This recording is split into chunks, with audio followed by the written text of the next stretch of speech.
Rust-Oleum Cabinet Transformations is an easy-to-use coating system that beautifies and rejuvenates your cabinets with no stripping, sanding, or priming. Here's a quick overview. These are the materials you'll need to get started.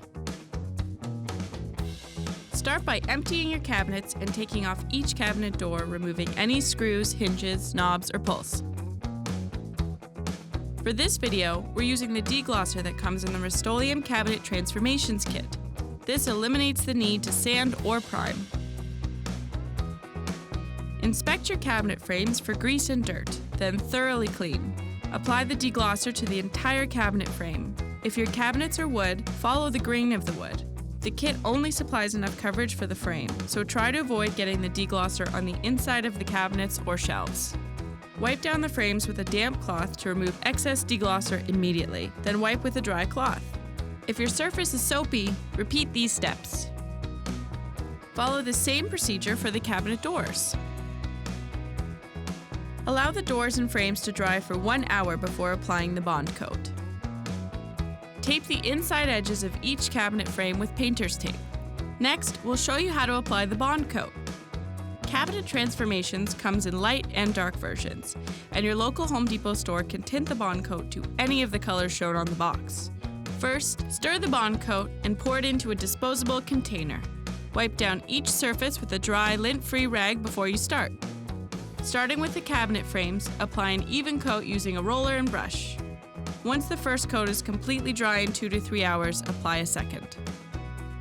After the frames, move on to the backs of the cabinet doors. Use a brush to apply an even coat.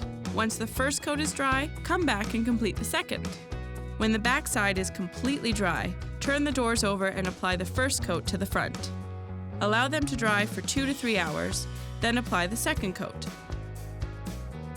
Applying a decorative glaze is optional, but will enhance the look of your cabinets by accenting the bond coat color, adding character, and creating a custom look. There are many glazing techniques, but here's the most popular. Start by thoroughly mixing the decorative glaze and pour a portion of it into a clean container. Brush the entire door panel with glaze. Be sure to get all corners, crevices, and raised panel sections. Next, wipe off a majority of the glaze using the glazing cloths provided. Experiment with the amount you want to leave behind. When you're comfortable, allow the glaze to dry for 8 hours before applying the protective top coat. Use your completed door as a reference to complete the rest. Have the same person do all the glazing for consistency. Wear gloves and safety glasses when mixing the protective top coat. Then apply an even layer to the cabinet box and frame. The protective top coat dries quickly, so avoid rebrushing previously coated areas that have started to dry. Once complete, apply the protective top coat to the back of the cabinet doors first. This will be the same as the bond process. The only difference is you'll only need to do 1 coat, then let them dry for 12 hours. Next, coat the front of the doors the same way you did for the backs, allowing them to dry for 12 hours. 2 coats are required for maximum protection. Once dry, you can reinstall your cabinet doors and hardware. Since you just painted your cabinets, you might want to install rubber bumpers to the cabinet doors. That way they won't stick or damage the new paint. The protective top coat will cure completely within 7 days.